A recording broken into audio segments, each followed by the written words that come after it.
Everybody? How you doing? I am finally live. I am finally caught the hell up. Child, this has been an adventure. But guess what? I'm not going to be hard on myself.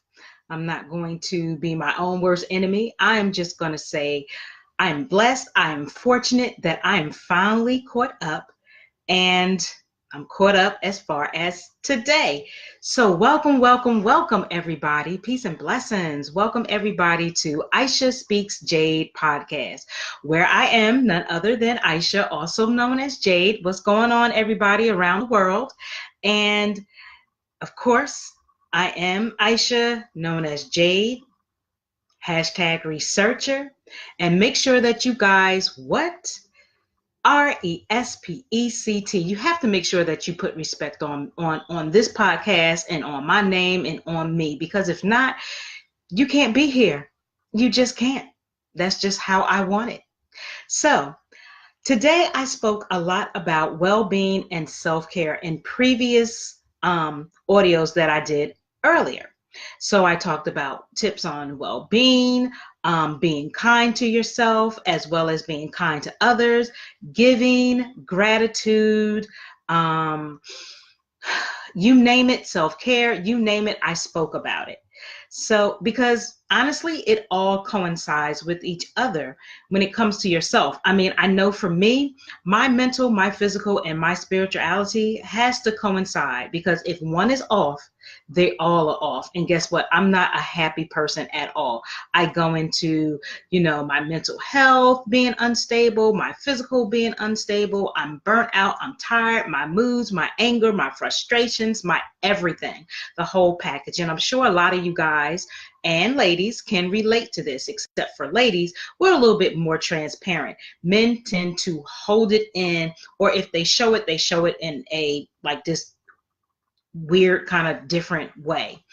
But I want to speak today about self-compassion, because again, that ties into being kind, mindfulness, meditation, doing things for yourself, stepping out of your zone, being kind to yourself again, as well as being kind to others. It all coincides together. So today I want to talk about 5 strategies for self-compassion. And again, I'm the researcher, hashtag researcher. So I do like to research different things. I believe that I always have since I was younger. I was into history, I was into researching and doing different things. But the older that I've gotten, I realized that I enjoy it more. And especially when I can use this and the Chit Chat Chew Show as an outlet, which is the other podcast, shameless plug. It's just very rewarding. It allows me to step outside of myself when I think it's that woe is me thing. Am I the only one that's going through different things? But guess what? In reality, I know that we all are going through different things. So I love the outlet of having a podcast. I love the outlet of putting it on different platforms. Using it as a podcast is very therapeutic for me, and it just kind of resets and regroups me back. So for many of you who, well, I won't say many, but it might be. Again, I'm Aisha, also known as Jade. And this is the Aisha Speaks Jade podcast. And today it is 5 strategies of self-compassion. So let's just dive right into this, because it's a wealth of information. And I hope that you guys, wherever you're at, if it was a sunny, beautiful day, or it has been a beautiful day here in Atlanta, and I'm sure hopefully on the East Coast it has been as well everywhere else. And whatever time zone you in, please just enjoy it. Hopefully whatever's going on in your life that may be challenging, I hope that you're able to get through it. Okay, that we can, if we fall down, we can get up, we can go through our emotions, as long as we don't hold on to them too long, and be able to get back up and brush ourselves off and do over again. And for those who may have lost their loved ones, my heart definitely goes out, because I still grieve over my dad who passed away in 2014. So for those of you who have recently lost a loved one, or you're still thinking or grieving over your loved one, I just want to give a brief moment of silence and let you know that my prayers and my thoughts, my energies go out to you and your families, that you are able to move forward and start healing and getting your life back as well. So let's just do a brief moment of silence.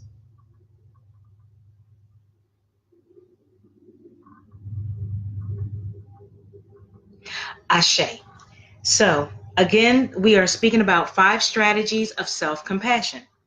So many of us are all too used to bashing ourselves. A lot of times we are our own worst critics, and I'll be the first to tell you, I am my own worst critic. Um, and it's not surprising. In our society, we're taught that being hard on ourselves and ashamed of everything from our actions to our looks get results, right? Because the way that society has it, you have to look a certain kind of way as far as your looks, as far as your body, as far as how you speak, as far as how you act, as far as what type of education, as far as what type of family you come from, and so many more things that a lot of people get have peer pressure from children all the way to adults. Yes, adults still go through adult peer pressure. That's just what it is. Sounds weird, probably, but it's the truth. Because I hear a lot of different conversations like, oh, I wish I looked like that person. Oh, I wish I was as tall as that person. Oh, I wish I had this type of hair or whatever, right? Society has it that we have to look a certain way and be a certain way. So self-criticism is the preferred path to success. We rarely think about showing ourselves kindness. Or even if we do, we worry that doing so is selfish, complacent, or arrogant. And it's very important that we show compassion to ourselves internally as well as externally, right? And again, when you say the word no, or if you want to be selfish, you want to do things for yourself. Family, friends, colleagues, they tend to want to have you feel like, no, you can't do anything for yourself. So they try to play this mind psychology thing on you. Child, please, been there, done that. Okay. So in a little bit, I'm still going through a little bit of that. But guess what? When you get tired of being tired, you're going to start showing kindness and compassion to yourself. Okay. It's not arrogant. It's not selfish. It's looking out for yourself, because yourself, you come first. If you feel like you don't matter, nobody else is going to feel like you matter. Okay. So research has found that self-criticism only sabotages us and produces a variety of negative consequences, which is very true. Self-compassion has been linked to greater well-being. And well-being, your well-being, my well-being, it comes first and foremost. Not just today, but 365 days out of the year. I'm wearing a shirt that the W, if you can see it, the W, it stands for wellness. I'm sorry if I'm looking a little special. I actually have wellness on here along with some other words, but wellness, because your wellness definitely comes first. I had to learn that because I thought everybody else's wellness came before mine's, right? Mm-mm. Your wellness starts with you, with your wellness. And if you want to support or help somebody else out, that is okay, as long as you remember and remind yourself that you come first.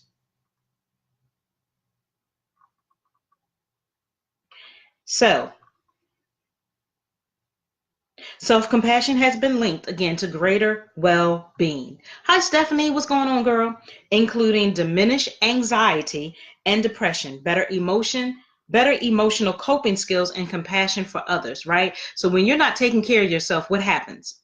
You can become depressed. You can have high anxiety. You can also have panic attacks. You can be very frustrated. You can just be overwhelmed to the point that you explode. And that's not what you want to do, because you have to remind yourself, again, self-compassion and kindness and gratitude and appreciation, you have to start it with yourself first.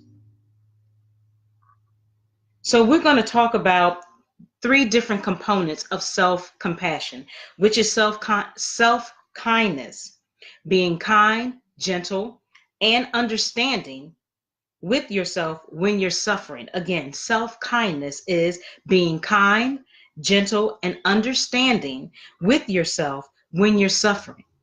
The second one is humanity. Common humanity.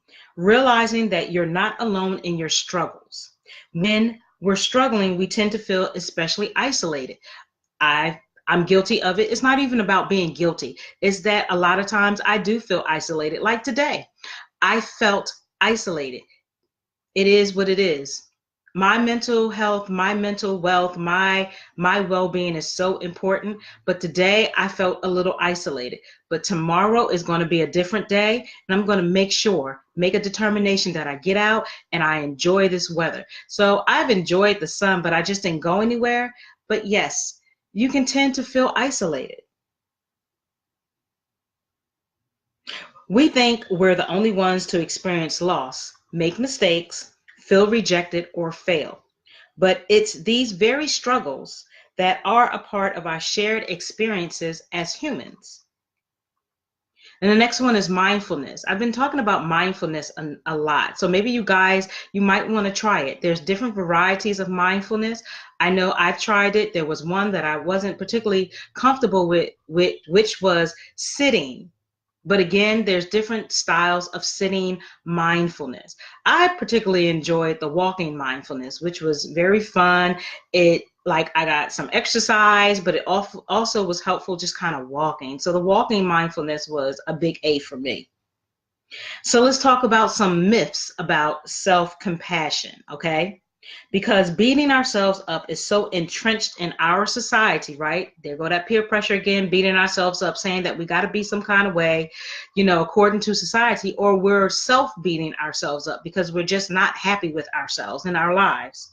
You still might be suspicious of self-compassion. Okay, so here's a myth. Self-compassion is self-pitying or egocentric. Fact. Self-pity is being immersed in your own problems and forgetting that others struggle too. We do get caught up in ourselves, thinking that nobody else will understand us, what we're going through. I'm in the world by myself. Nobody else will ever get what I'm going through or feeling, which is not true, because each and every one of us, we have a story. We all go through different struggles and challenges. However, being self-compassionate is seeing things exactly as they are. No more and no less. It means acknowledging that you're suffering while acknowledging that others